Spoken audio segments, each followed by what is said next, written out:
एबसुनि बानजायनायाव दिनैहाय बेयाव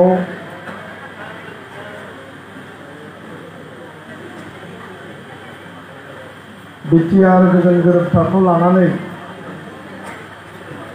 मोनसे पाब्लिक मिटिं बा गेदारिं लानाय जादों आरो बे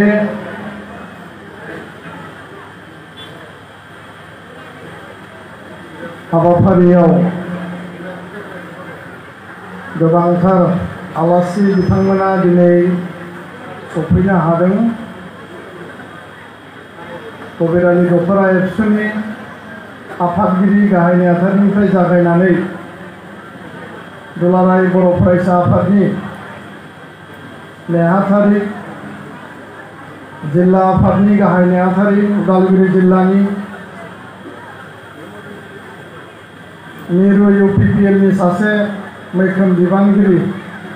फैला जे बरगयारि,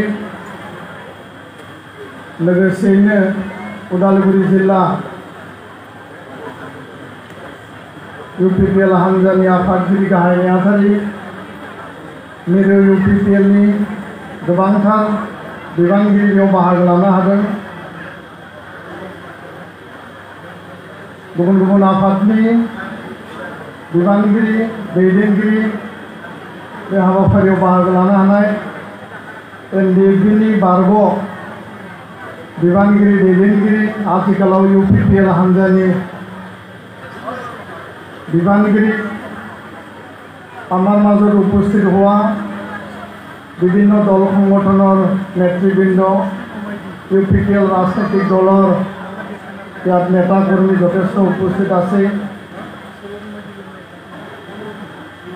आरो दिनै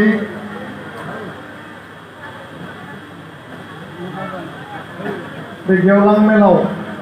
बिटिआर गोजोन गोरोबथानि सायाव लानाय आरो राजखान्थि थासारिनि सायाव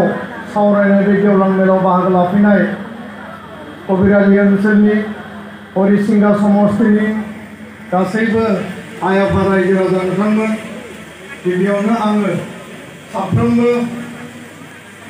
सिबिजाथाव रायजो राजा आरो नैबे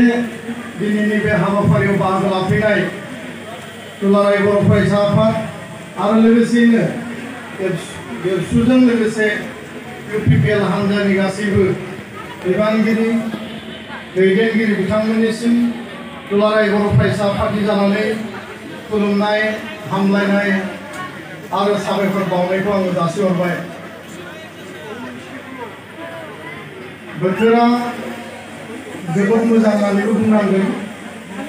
आरो एसे एसे अखाबो हादों। गोबां अखा हायोबा जोंनि मेलाव बियो जेंना सोमजिहोगोन।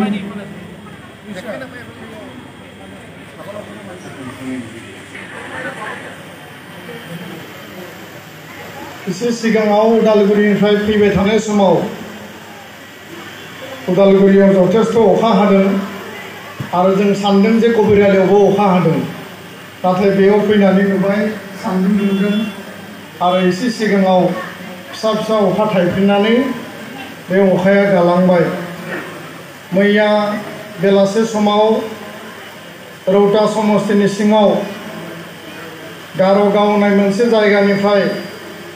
रौता सारियालिसिम प्राय 16 किल'मिटार 16 किल'मिटार लामा हान्जा सुरनाय गोजोननि थाखाय, परिबर्तननि थाखाय आरो जौगानायनि थाखाय बे हाबाफारिखौ लानाय जादोंमोन आरो बेयाव 8 किल'मिटारसो थाबायखांनायनि उनाव जेब्ला गेरुवा बाजारखौ बारो गोबां अखा हानायनि थाखाय जोंनि हाबाफारिया 5 किल'मिटारसो दंबावोमोन, बेबो आद्रा जानो गोनां जादों। दा जायखिजाया बे समाव এই সময়ত ইয়াত আজি অংশগ্ৰহণ কৰিব পৰা সকলো জাতি জনগোষ্ঠী, ধৰ্মাৱলম্বী, ভাষা ভাষিক আটাইসকল ৰাইজক মই নিখিল বড়ো ছাত্ৰ সন্থাৰ পৰা পুনৰবাৰ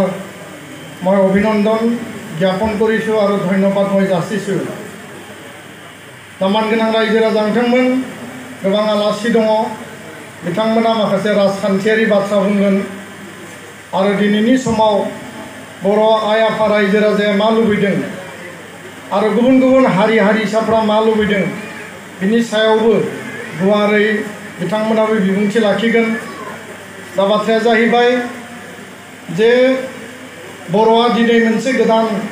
सम आरो थासारि मोननो हादों आरो बिटिआर ओनसोलनि रायजो राजायाबो मोनसे गोदान मिजिं मोनसे गोदान आसा लानानै थांना थानायनि थाखाय माखासे लामा दिनै मोननो हादों। आमार এই বিটিআর অঞ্চলত বসবাস কৰা সকলো জাতি জনগোষ্ঠী আজি নতুন এটা দিশ নতুন এটা পৰিৱৰ্তন নতুন এটা আশা লৈ ইয়াত জীয়াই থকাৰ কাৰণে আমাৰ সমন্বয় গঢ়াৰ কাৰণে ভাতৃত্ববোধ গঢ়াৰ কাৰণে আৰু বিভিন্ন জাতি জনগোষ্ঠী ভাষা ভাষী আমাৰ যিখিনি দৰিদ্ৰ দুখীয়া লোক আছে আমাৰ যিখিনি অভাৱ অভিযোগত আমি যোৱা 17টা বছৰ ভুগি আছিলোঁ আৰু এই সকলো বিষয়বিলাক সকলো সমস্যা দৰিদ্ৰ দুখীয়া ৰাইজৰ সমস্যা আমাৰ গাঁওখনৰ অভাৱ অভিযোগ আমাৰ এই অঞ্চলৰ ৰাস্তা ঘাট আমাৰ যিখিনি অভাৱবিলাক আছিল অভিযোগবিলাক আছিল কোনেও আমাৰ কথাবিলাক শুনা নাছিল। আজি এই গোটেই সমস্যাবিলাক সমাধানৰ কাৰণে এটা ৰাস্তা এটা দিশ আৰু এটা আশা আমি দেখিবলৈ পাইছোঁ আৰু এইটো হ'ল যে যোৱা 2020 চনৰ এই বছৰৰে আৰম্ভণিত 27 জানুৱাৰী 26 জানুৱাৰীৰ পিছত 27 জানুৱাৰীত দিল্লীত এটা শান্তি চুক্তি হৈছিল আৰু এই শান্তি চুক্তি তৃতীয় বড়ো শান্তি চুক্তি বা বিটিআর শান্তি চুক্তি দুলাৰায় বড়ো ফৰাইছা আফাদ এনডিএফবি প্ৰগ্ৰেছিভ এনডিএফবি ৰঞ্জন दैमारि एनडिएफबि धीरेन बर' आरो एनडिएफबि फेरेंगा सावरायग्रा दैदेननाय आरो इउनाइटेड बर' पिपल अर्गेनाइजेशन बे मोनद' आफादजों ज' लोगो नांनानै दिनै प्रमद बर'नि दैदेननायाव गबिन्द बसुमतारीनि दैदेननायाव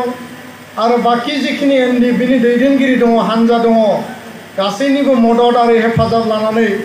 बर'नि बयनिख्रुइबो साबसिन जोङो बे बिटिआर गोजोन गोरोबथाखौ जों मोननो हादों आरो आथिखालाव बे कर'ना भाइरास महामारी कोविड-19 नि थासारियाव सुक्ति जानायनि उनाव मार्च दाननिफ्राय बुहुमनाङै कर'ना भाइरासनि महामारिनि थासारि आरो बिनि उनाव भारतआव लकडाउन खेबबा लकडाउन जाबाय आरो लकडाउना मास मोनथाम जोबखांनायनि उनाव दिनै आनलक 1 2 3 4 5 राउन्ड दिनै आनलक आरो दिनै मेल मिटिं खुंनो हानाय हाथाय बाजार खालामनो हानाय दा बायदिसिना जायगायाव थांनो हानाय बे थासारिया दिनै जानानै फैबाय। नाथाय जोङो नैबे महामारिनि समाव बे जोंनि जि बेमार कर'ना भाइरास बा कोविड-19 बे दिनैबो जोबनानै थाङाखै बिनि थाखाय भेक्सिन ओंखाराखै आरो बेखायनो आं